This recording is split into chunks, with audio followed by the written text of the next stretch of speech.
Paul Ebi in conversation with Francis Gas, author of the political thriller The Assassin's Diary.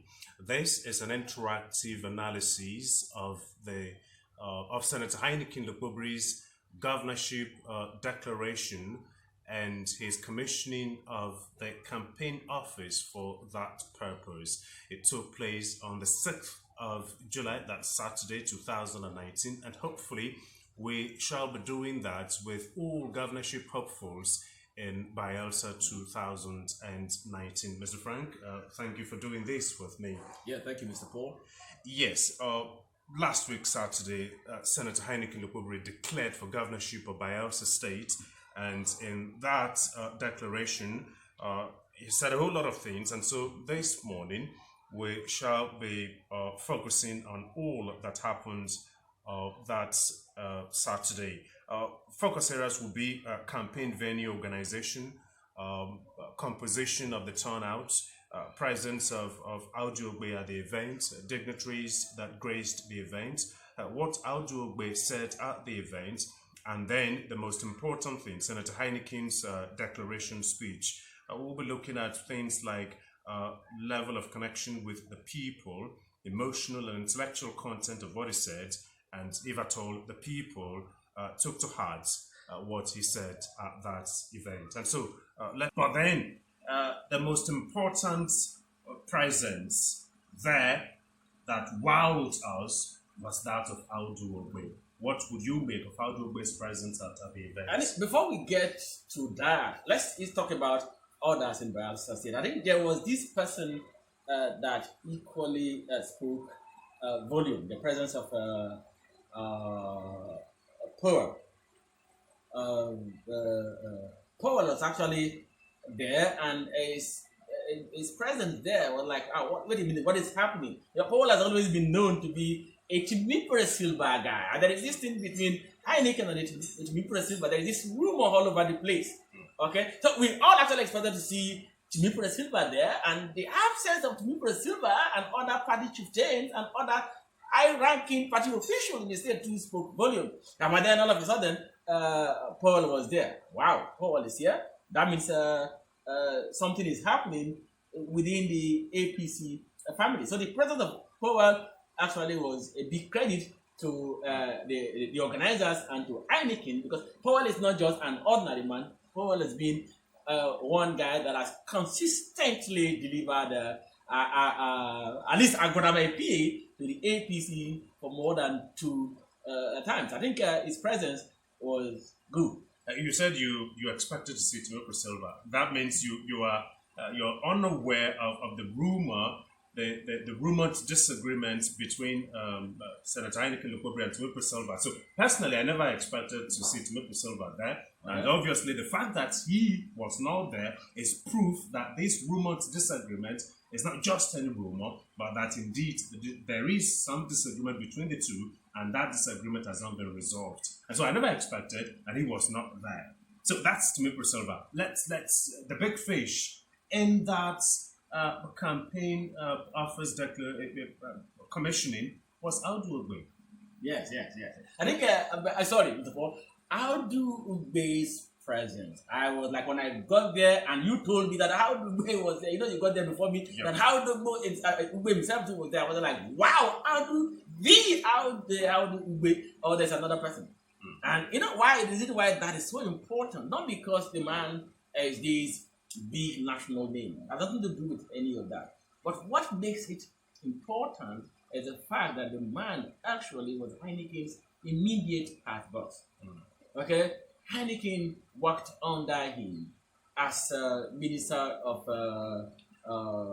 Agri for State, what people like Sayaka would call as a junior minister.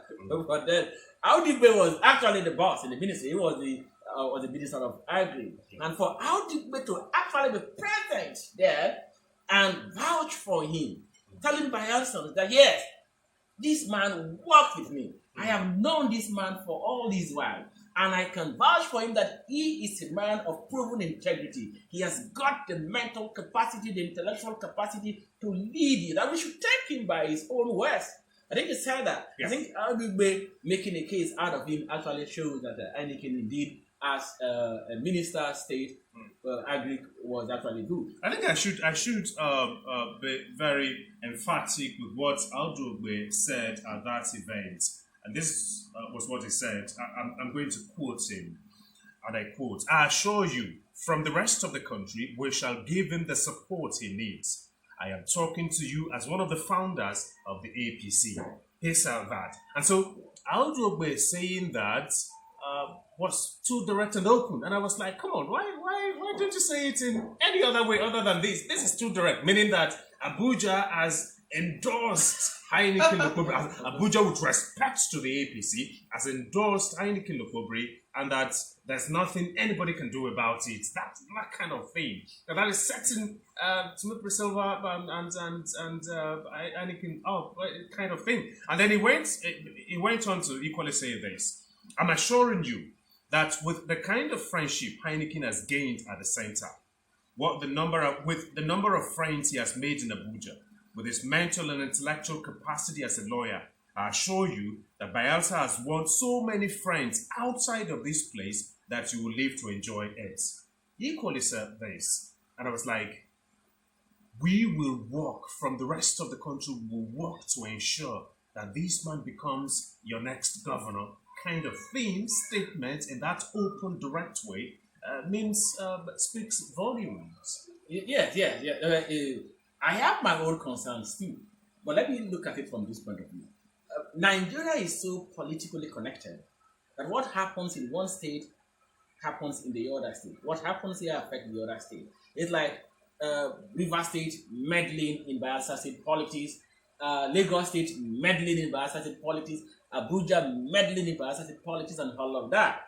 Okay, for Audugbe to be the lone non-Bayelsan at that level, to come down there and present to us our own son as though he understands Heineken better than us, as though he knows the man better than us, that in itself is suspicious. But apart from that, we have to be very, very factual. We have to understand that in politics, particularly at this level, even if it is your state, it goes beyond your state. If you are a serious politician, that is why there are a lot of other candidates we're aware of.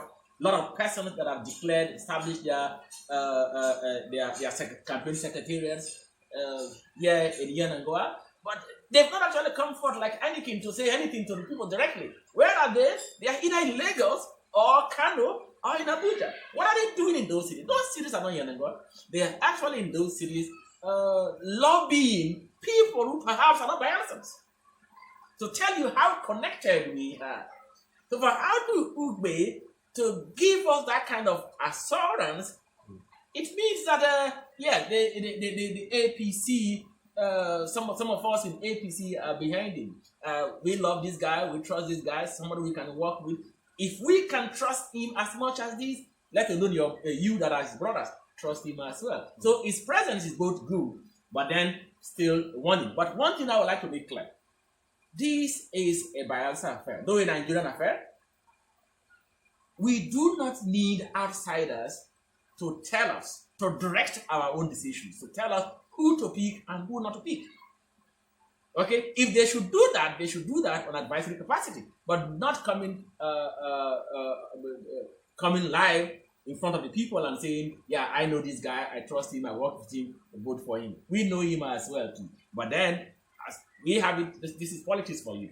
And to me, it's Audugbe's presence is so his presence. I think, but let me equally say with respect to Audugbe, Heineken made a particular statement. I was going to that. No, you put it first. I was going to that, but then Bayelsa is an integral part of Nigeria, and so what happens in Bayelsa affects every part of Nigeria. And so, to that extent, Audugbe coming here to say a couple of things on a particular candidate is not really a bad thing, except that he would not force the person upon us. He will not do that. He's only going to say, in Abuja, I will make a case for Heineken Lokpobiri. And so you people should equally make a case for him here by voting for him. He's saying, I will make a case for him in Abuja.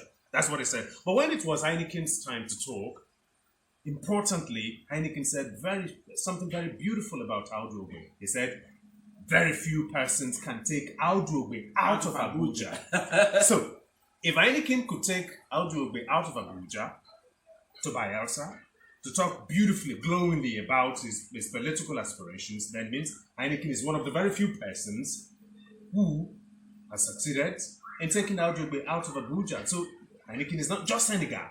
That's what in essence, that's what he's saying. I'm not just any guy. Yeah. I'm one of very few persons who can actually take this man out of Abuja.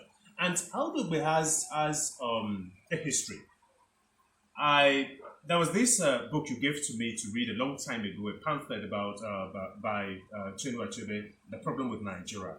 I read that book, and there is this chapter dedicated to treating politicians of the Second Republic.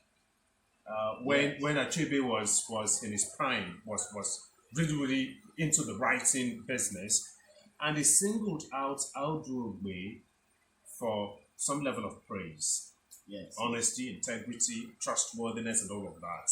And so it's that Audu Ogbe that is presenting Heineken Lokpobiri to Bayelsans. Of course. Of course. All right, I think we should get straight to the man of the moment, Senator Heineken Lokpobiri, what he said at that commissioning of campaign office. One beautiful statement he made there that I'm going to read out, I'm going to quote is this. And because I consider that as soon as he said that, I was like, this is it. This is the one line or the one rhetoric that has said every other thing. And I said, Frank, listen, he has said something. It may be a rhetoric, but a beautiful rhetoric. All he needs at this point is to add substance to that rhetoric. When he said, I'm on a mission to rescue Bayelsa and to rebuild it in tandem with our slogan as the glory of all lands. That is a beautiful rhetoric. Yes. All he needs at this point, subsequently, is to add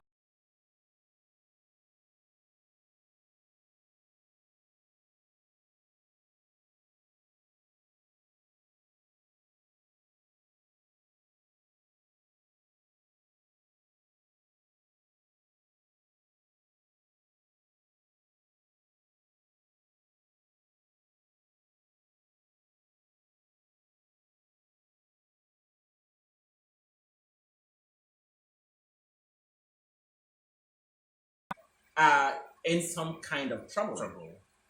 Okay? And then it will take only people like him to come in and yank us out of that trouble. That's what he's saying. But then I think it's a good thing finding yourself in trouble, and there is a savior, a messiah somewhere to come and say, okay, fine, I'm going to get you out of this trouble. So that is what Heineken is trying to do. But then apart from that, Heineken as a person himself, is he capable of rescuing someone? Is he capable of rescuing a person, let alone a state? Of course, he is capable of rescuing a person. And is he capable of rescuing a state? Well, I'm not in any way in a position to say that. But as time goes by, we're going to find out from his own rhetorics, understand the substance is made of. All right, let's dwell at this point on how he delivered that speech, level of connection with the people. Every charismatic leader around the world would talk in some ways that will move people into listening and taking what you said to heart. Did that happen there? Was there any emotional content to what he said? Did he move the people? Did the people in one sudden outburst clapped their hands, and then there was this rowdiness with respect to shouting, and did that happen? Or were the people taken, were the people treated to such an extent by his words that they were so bad, that there was this quietness? Was the place enveloped by some kind of quietness by the weight of what he has said? Did all of these happen? That is emotion. Either you are moved into excitement or you are moved into some kind of anger that will make you to stay quiet. Did that happen? Did it connect with the audience? Yes, that is unfortunately something to me that did not happen. I expected that to happen, and it didn't. But that is actually typical of Heineken. Heineken, in my own view, is one of the most charismatic political leaders we've got in this country. Okay, he has endured over time, and he has mingled with people. He has traveled wide. He has this understanding of society that is good. But then, Heineken hasn't actually proven himself to be a good orator, particularly political orator. So I would actually expect Heineken, someone who is actually that high in politics, someone who, to me, is qualified to contest for even the presidency of this country, and people wouldn't say negative of him, should be able to have what it takes to connect with his audience. That day, Heineken said a couple of great things. He rendered a couple of great lines, but they were lost. Like, there was something he said, you tapped me, he said, Frank, listen, he just said this. I said, what did he say? And you repeated what he said. And I said, wow, he said the same thing, and he was saying the same thing, and I was unable to capture his own, even though I was listening, but listening to you put it in this other way, everything is so different. So Heineken was unable to connect with his crowd. When he said this on a rescue mission, okay, on a rescue mission, that should have actually thrown the crowds agog. But that didn't happen. Only a few dedicated, okay, even addicted followers of him that said, hey, that was just it. But it was supposed to be more than that. So that's it. As we go on, I think we'll discuss some of those important lines in the delivered that should have been taken seriously. The people should have been able to digest, but it actually got lost. What are a couple of things you equally picked in that speech of Heineken? There was once he said Bayelsa should have no business being Bayelsa should have no business with poverty, and that we are the darkest capital in the whole of Africa, and that should not happen, given that from 13 to 16 billion naira comes to the state as allocation from the federation, and if that is happening, that should be like he mentioned 3 states. Ekiti is one of them. Osun is one. Osun and Zamfara put together is not even up to our allocation, and those states are making headways, and we are where we are. So at that point, he was talking about a whole lot of things, things like job creation, infrastructural development, youth development, and all of that. That should be the focus. Of course, his campaign slogan is "Rescue Bayelsa." If indeed he's on a rescue mission, then these areas would have to be focused on. And so let's talk about his economic package for the state. Yeah, before we get into the economic package, let's talk about this Heineken statement. This is politics. We're talking politics, so we have to be very frank. Okay. Yes, Heineken said that. He nailed it. He said what had to be said. We're talking about when he referred to Bayelsa Nyanangoa as the capital of darkness in the whole of Africa. Let's fact check this. Is it correct? Is the man correct? Yes. Then we have a government in place. That is the government of the day. Yes, in as much as I know that the restoration government has done a lot of great things in different other areas, they've recorded a lot of successes in different other areas. Nobody argues that. But what Heineken picked out was that area the restoration government has conspicuously ignored. Okay? It's a fact. Everybody living in Yanagwa knows that for 8 years we've not had street lights. The last time we had street lights powered by street generators was actually Timipre Silva's government. But before the Timipre Silva's government, we had other set of street lights installed by DSP Alamesi's government that was powered by solar. Those were brought down by the Silva government, and other ones installed. Those ones installed powered by roadside generators all through Silva's time. But the moment the restoration government came on board, those lights were taken down, and from that moment to now, I don't think so. Those roadside generators were actually powering the street lights, but then the problem was with consistency. It wasn't consistent. In some areas, there were actually street lights powered by roadside generators. You know that took place only in the first 1 year. That's off and on, and from that, of course, nothing is happening. If you don't say, "Yep, in a year that happens," and if you say it never happened, then you. Okay, I think you are correct. Fact check that as well. You are correct. The first year, some kind of epileptic street power supply. Okay. Yeah, but then after that, so we can live it at like 6-7 years of street darkness. But that is not to say the entire city is being in the dark. Okay. Before the restoration government, we've had two sources of electricity: the national grid and that of the state, which is the gas turbine.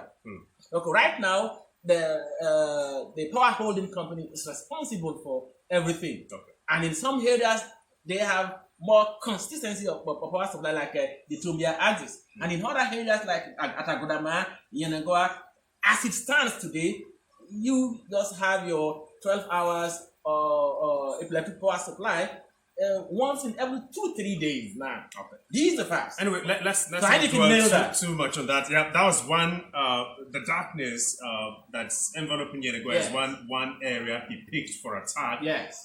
When he started, his first sentence in his speech was this: the true essence of government is to provide for the security and welfare of the people. So let's after tackling darkness and all whatnot, let's talk about security and welfare of the people of Bayelsa State. Of course, that actually was correct. The man nailed it again. He said, that was the opener. He said, the true essence of government is to ensure that the welfare of the people are taken care of, is to ensure that lives and property secure.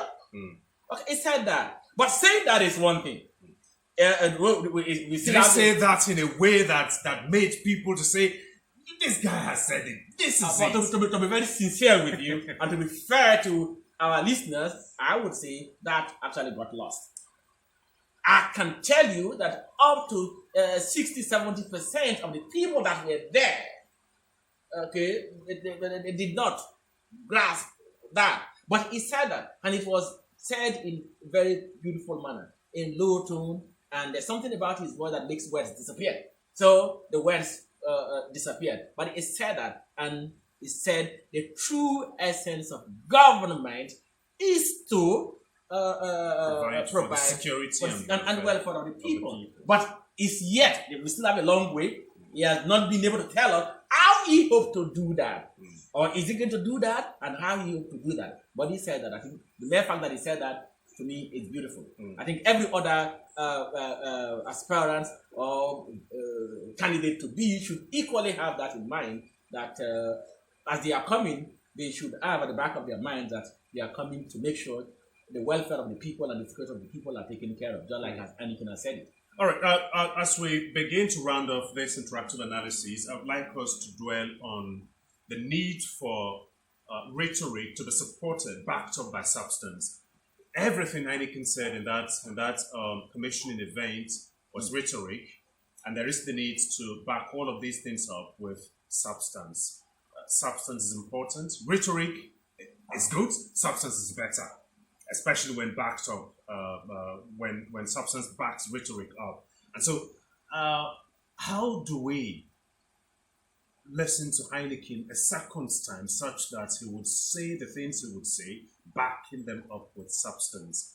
Isn't there the need for Heineken to have some kind of intellectual team that will equally be composed of people who will do a good deal of research for him, that when he says a thing, the rhetoric, then the next couple of lines will be facts and figures that will support, give credence to the rhetoric that he has uttered. Isn't that important? I think that is actually very important. That is one thing I would say the Heineken campaign organization should be able to put in place. they should see beyond a particular constituency. They should be able to represent the entire Bayelsa State. Okay? They should be able to represent the rural class, the elders, the youth, the women, the intelligentsia, the academia. Okay? And they should be able to represent our core values, those beautiful values. So when we talk about this campaign, we know that this is it. That day, the conspicuous absence of the academia, the intelligentsia, that class, something else. It's not all about let the youth come and let's decide. No, it is not. You are going to become the governor of all Bayelsans. We're talking about over 2 million persons. Some of them are professors. Okay? Others are doctors in different market women, community elders, stakeholders in different areas. So Heineken, I think, should do well by